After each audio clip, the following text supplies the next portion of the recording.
Well, good morning. Nice to be here again. Wet and windy out, grizzly and grotty. So I thought I would natter to you. People seem to like me nattering for some reason. So I'm going to talk about something that I alluded to in my last video. Whilst I work on these French light infantry, which are coming along a treat,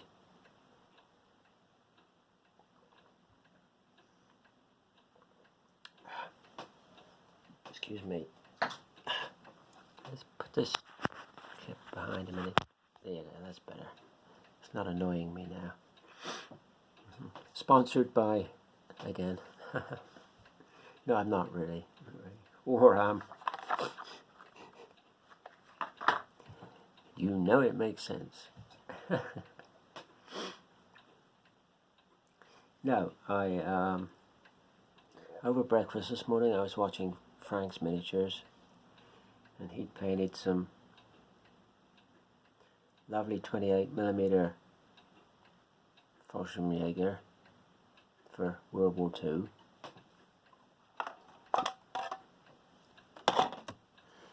And then he said, I've put together an MG42 team out of different figures that he had around, and little odds and ends.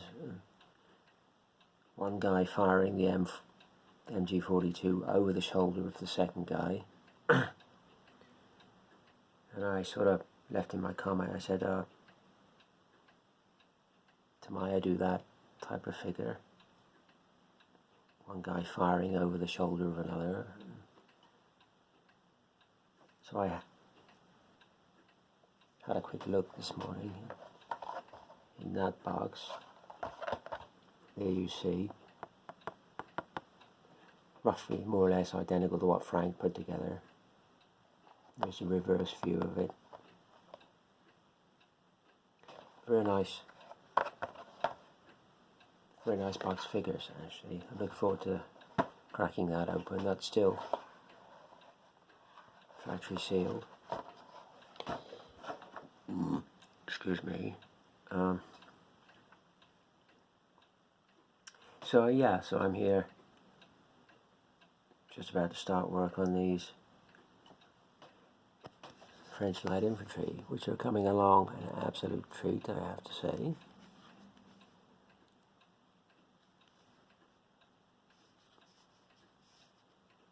Starting to look very nice indeed. These are by Hat. So very nice, very nice. Give them a good crack yesterday and got quite a bit done. So it's all time consuming. It's all time consuming. Doing the webbing and stuff like that. It's all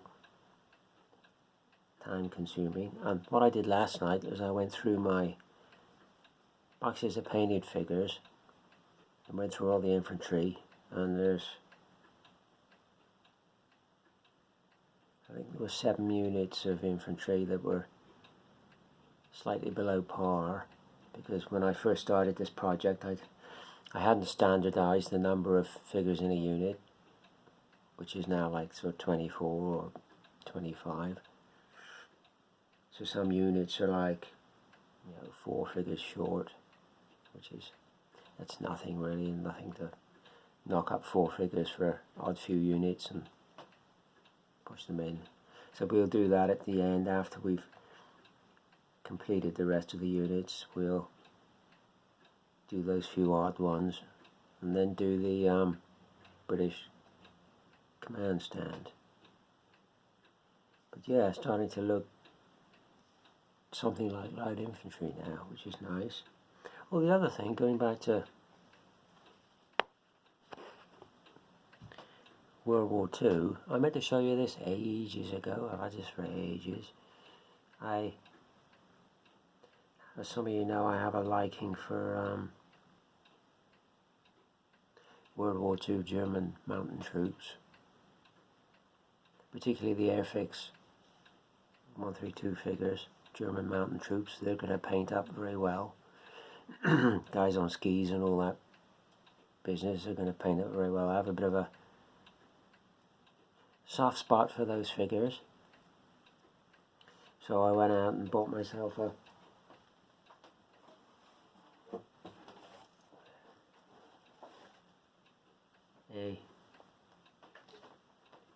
Bergmus, and this is a replica, obviously a copy, but as good a replica as you'll get anywhere. It even has the date inside, 1942. There you can see that. Yeah, just about see that, 1942. That's as good a copy of a Bergmus as you'll get anywhere. It should actually have, on that side, it should have an Edelweiss little crest.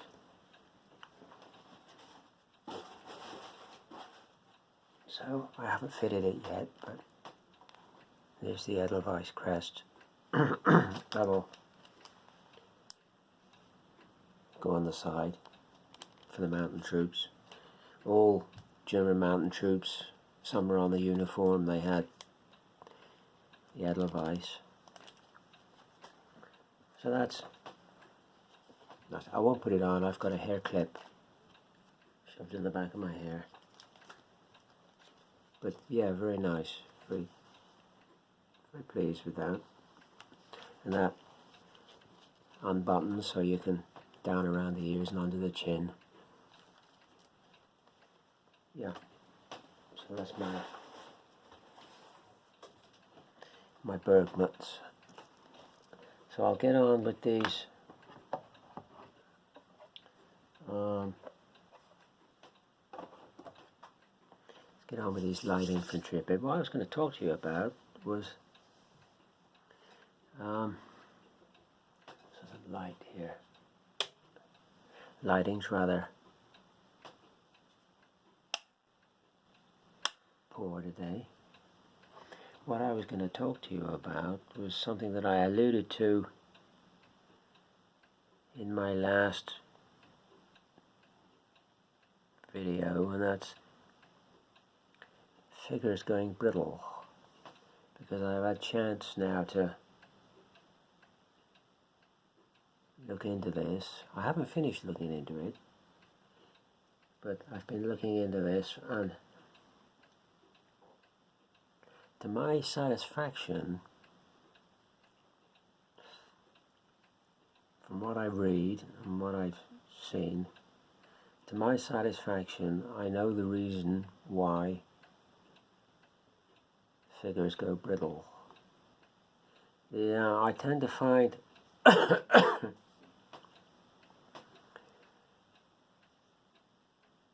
it's the little guys that go brittle. Apropos the big,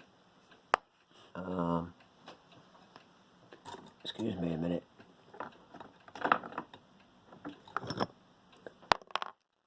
Apropos the big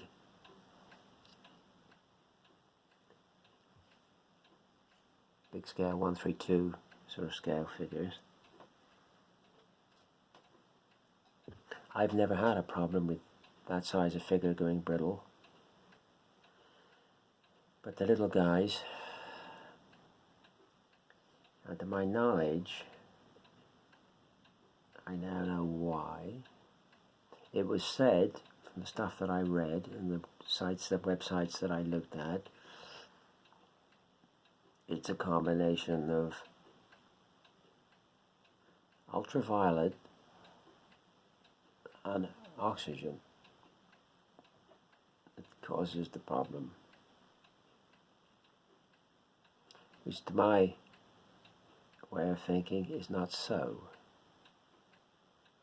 It aggravates a problem that's already there.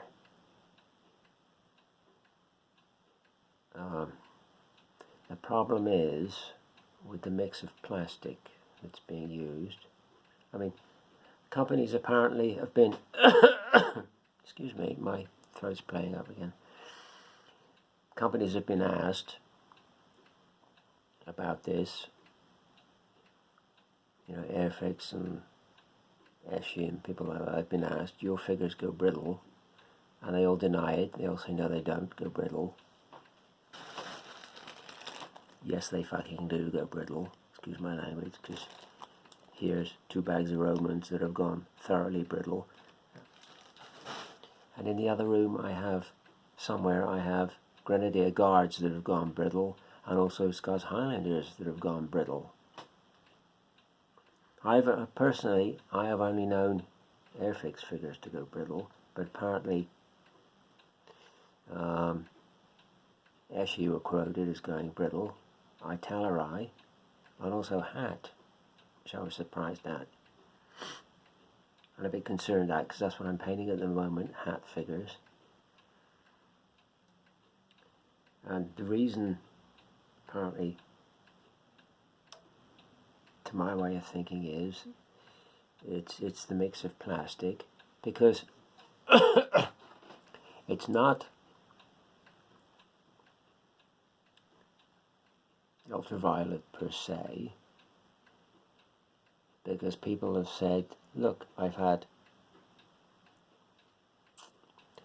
boxes of figures in a drawer or in a cupboard for like 20, 30 plus years in the dark, and they've gone brittle. So therefore, can't be the ultraviolet, can it? It's like Sherlock Holmes says, you eliminate all the things that it can't possibly be, and whatever you're left with must be the answer. It's quite simple. So, can't be the ultraviolet. And the people have also said, look, I've had 2 different sorts of figures in the same box, in a cupboard, for the same length of time, and one lot's gone brittle and one lot hasn't.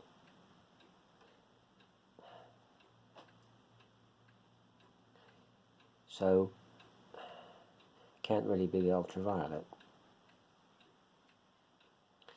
So, what do we now think? I now read that manufacturers will put fillers in the plastic to make the plastic go further, because plastic is expensive, filler isn't. One filler that was quoted mixed with the plastic to make miniatures was chalk. So if you've got a bucket of plastic and you add X amount of chalk to it, you've now got 2 buckets of plastic. So you can make twice as many miniatures and flog them on. Because it's like anything, isn't it? It's like anything. People are only interested in money and profit. And you've got to bear in mind, and even now it's the same. People that make miniatures, they don't give a what happens to the miniatures once they're sold. All they're interested in is selling them. And that goes for any company, Italeri, Hat, Warlord Games, whoever. All they're interested in is selling the miniatures. What happens to them after they've sold them, they don't give a shit. And if they fall apart in 10, 15, 20 years' time, they're not bothered. They don't give a damn. In fact, they'd probably be highly delighted, because you've got to go back and buy a load more, paint a load more. They didn't give it a thought, certainly in the 60s and 70s. Nobody bothered to think, what's going to happen to these in 40 years? They didn't think like that. The idea was just to make as many miniatures as possible, as cheaply as possible, and flog them.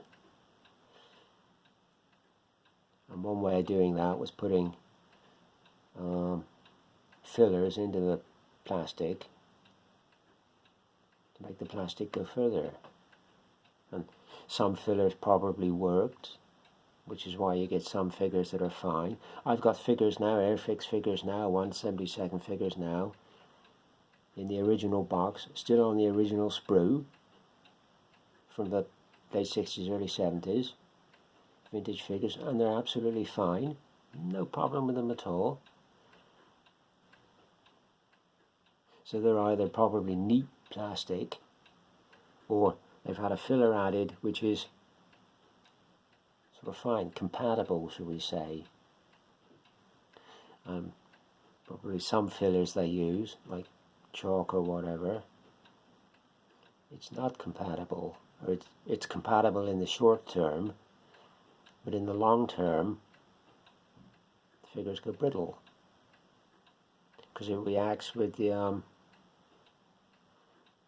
oxygen, which was also quoted. It's either ultraviolet or oxygen. But as I just said, if you've had figures in a cupboard for 20-30 years and they've gone brittle and they're out of the light, it can't be the ultraviolet, can it?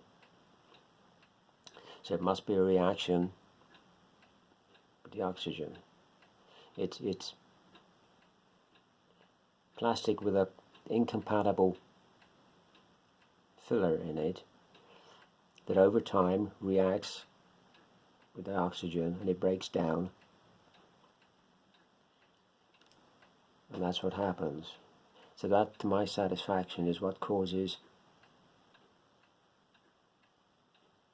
plastic miniatures to disintegrate. It's poor grade plastic with an incompatible filler to bulk it out to make it go further, which is reacted with the oxygen. I've never known big figures to go. It's always been the little guys. But I saw online, I did see online Timpo figures. Now they're about 1/32 scale. You used to get Cowboys and Indians and American Civil War, and you could change the weapons in the hand. That sort of hand was like that, and you could change the weapons and move the head around, and it would swivel from the waist because you could swap the legs over and stuff. We used to call them swap-its. Apparently they brittle as well. So probably if you was to analyse them, get an analytic chemist to analyse the plastic in them and analyse the Airfix, you'd probably find out they had the same crap in them, the same crap filler in the plastic to make it go further, which has reacted over time to the oxygen, and it's breaking down. You'll know when they're starting to go because they change colour. Figures change colour. They go a lot darker. My Grenadier Guards colour party is a good example of that. I'll try and dig them out and show you when I have 5 minutes, but the colour has gone a much darker shade of red. And they smell also. The figures smell also, and they get a almost sort of shiny-ish sort of appearance to them. These Romans here, they smell something chronic. So that's, what's that? Must be three or four boxes of Romans that are knackered. Absolutely nothing savable in that bag at all. And that's simply because my personal belief is that's because they've used cheap plastic with a filler in it that's incompatible over time. That's why your miniatures, plastic miniatures, break down. So I hear you say, well, I'll only paint metal miniatures, or I currently only paint metal miniatures. Well, you're not exempt from it either, unfortunately, because you can get a thing called tin pest, or it goes under various names: tin plague, tin leprosy, tin blight. There's another one I've heard it called. You can get that, and that's caused by storing your metal miniatures at too low a temperature. Anywhere from 16 to 181 degrees Celsius, your metal miniatures should be alright. Apparently if you go below 16 degrees Celsius, where you store your miniatures, you're running into possible problems. And if you go below apparently 13.2, I don't know who worked this out, but you go below 13.2 degrees Celsius where you store your miniatures, you're in real danger of getting tin pest, because it's the cold that does it. The cold will turn a metal miniature from silvery grey to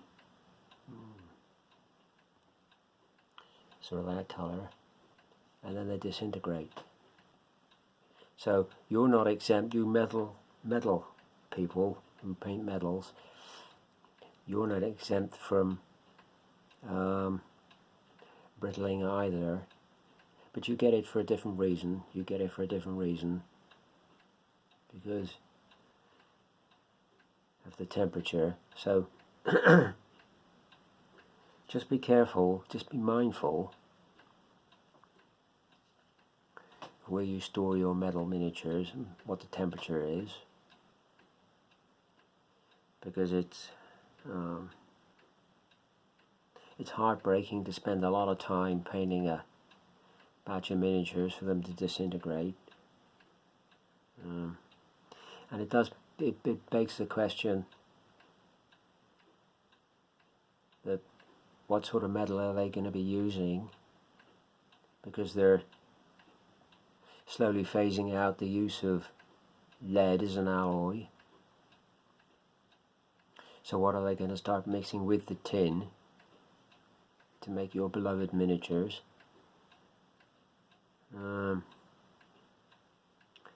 Apparently antimony is very good.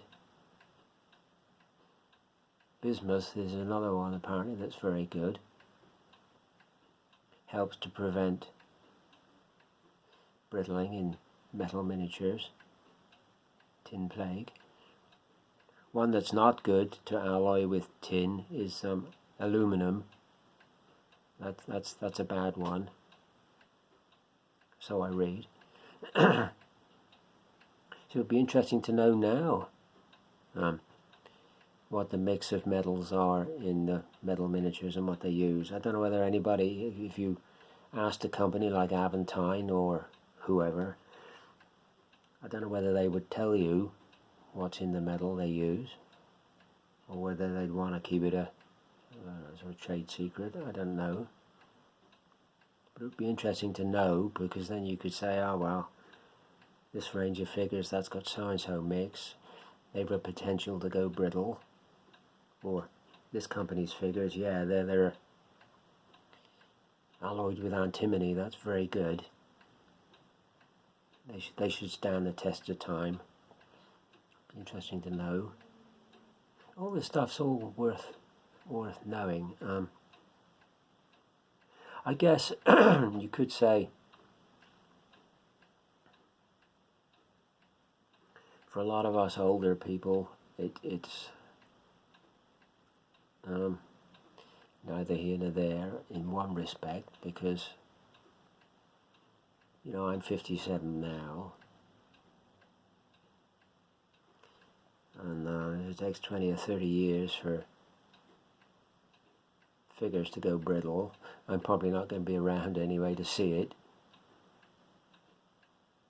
But for you young people just starting out in your teens and 20s, you don't want the thought of painting a lot of miniatures, putting in a lot of hours, painting a lot of miniatures for wargaming, and then 20, 30 years down the line, they're all going to disintegrate. So I would also say, going back to the Airfix figures, Some are brittling and some are not. So I would say if you've got Airfix figures, I particularly talk about Airfix figures because that's the vast majority of what I got. Although, like I say, you know, Eschi was mentioned, and Italeri and Hat, and possibly all brands are open to this problem. But with regard to the sort of Airfix figures, if you've got figures from the 60s or 70s and they're still very spongy, I would say they're going to be all right. I would think they're going to go brittle. They'd have gone brittle by now if they're from that sort of time period. If they're relatively recent figures, then I would say you've still got the chance that they could go brittle.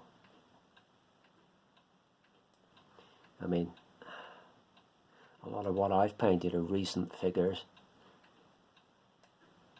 so there's always a chance somewhere down the line the bayonets start dropping off and rifles start cracking and stuff. It just yeah, you don't know, dear. You don't know. I hope not. I hope not. I hope my figures see me out. Yeah, so that's my thought anyway, that it on the why miniatures go brittle. It's because the plastic mix. They use not necessarily cheap plastic, but they use fillers to thin the plastic out to make it go further.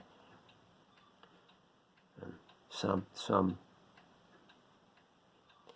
fillers are probably compatible and they're fine and they stand the test of time. Other fillers like chalk and stuff are probably okay, yeah, in the short term, and that's all they're worried about in the short term, is banging as many figures out of the factory as possible and flogging them. What happens after that, they're not cared. But in the long term, these fillers are not compatible with the plastic, and you get a reaction with the oxygen in the atmosphere, and possibly the ultraviolet aggravates the situation. It speeds up the process of deterioration if you leave them in the light. It probably does that, but it's not the cause of why they go brittle. Ultraviolet is not the cause of why they go brittle. The root cause of the problem is shit plastic, or plastic with shit fillers in it to make it go further, and over a period of time the oxygen reacts with the plastic to make them go brittle. That's the root cause of the problem, I think you'll find. But all interesting stuff and all worth bearing in mind. And if you're going to buy old figures, like on eBay and stuff, just ask the vendor before you buy them. You know, check them for sponginess, or is their bits breaking off, or do they smell? Because that's another giveaway. They smell. When I opened the bags the other day, we did the unboxing, and I opened the bags. Quite a pong come out of the bag. So that's I'm going to get on with these French Light Infantry and have a cup of tea. My voice is going now. Yeah, thanks to everybody for subscribing. Usual rules apply. Thanks to everybody for watching and all your comments, and hope this has been interesting as to why your beloved miniatures can fall to bits. We'll see you on the next one.